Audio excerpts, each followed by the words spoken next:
और नेपाल हिंसा की आग में पिछले 2 दिन से जला और पूरी तरह बर्बाद हो गया। तो वहीं पर त्योहारों से पहले भारत में भी आतंकी बड़े हमले की प्लानिंग कर रहे थे। दिल्ली पुलिस की स्पेशल सेल सेंट्रल एजेंसियों को एक बड़ी कामयाबी हाथ लगी है। 5 राज्यों में रेड करने के बाद आईएसआईएस के टेरर नेटवर्क का भांडाफोड़ हुआ है। अब तक 5 संदिग्ध आतंकी गिरफ्तार किए गए हैं। दिल्ली से 2 संदिग्ध आतंकी अरेस्ट हुए हैं। दिल्ली से आफ्ताब और सूफियान को गिरफ्तार किया गया और इनके ठिकानों से हथियार और साथ ही आईडी बनाने का सामान भी बरामद किया गया है। रांची से अजहर दानिश गिरफ्तार हुआ है और हमारे साथ संवाददाता कुमार सोनू जुड़ गए।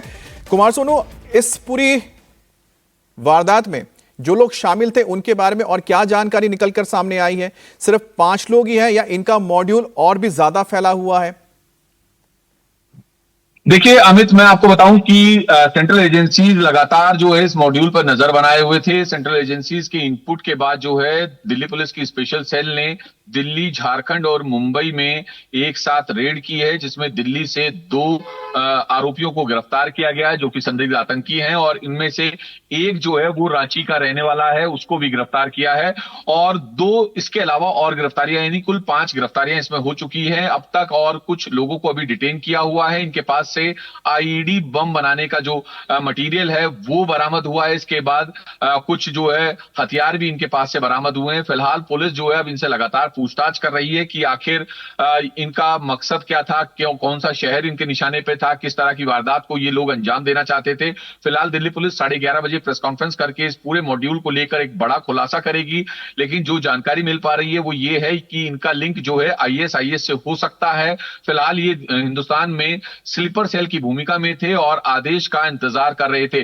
तो कहां कहां रेकी की, किस किस जगह इन्होंने रेकी की, कौन सी इमारत इनके निशाने पर थी, या फिर कोई बड़ा पॉलिटिशियन इनके निशाने पर था, इन तमाम सवालों की को लेकर जो है पूछताछ की जा रही है। और 11:30 बजे अमित जो है आज प्रेस कॉन्फ्रेंस करेगी दिल्ली पुलिस, जिसमें इस पूरे मॉड्यूल को लेकर बड़ा खुलासा होगा। लेकिन गनीमत ये रही कि इनके मंसूबे कामयाब हो पाते उससे पहले जो है भारतीय एजेंसियां, जो सेंट्रल एजेंसियां, उन्होंने और दिल्ली पुलिस की स्पेशल सेल ने इस पूरे नेटवर्क का भंडाफोड़ किया है और 5 लोगों को इस पूरे मामले में गिरफ्तार किया है। तो कुमार सोनू, क्योंकि जब भी ऐसा मॉड्यूल काम करता है तो कहीं ना कहीं उनका एक कमांड सेंटर होता है, इनका हैंडलर होता है। क्या इस बारे में भी कुछ जानकारी मिल पाई है? क्योंकि ज्यादातर देखा गया कि इस तरह की घटना में जो हैंडलर होता है वो सीमा पार में बैठा होता है या कहीं विदेश में बैठा होता है।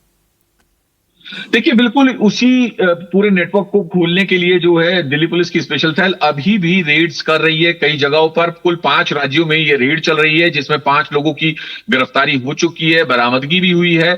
अब इस पूरे नेक्सस का भंडाफोड़ करना है कि क्या सीमा पार से जो है इन्हें आदेश मिलने का इंतजार था, पाकिस्तान से या फिर कहीं और से।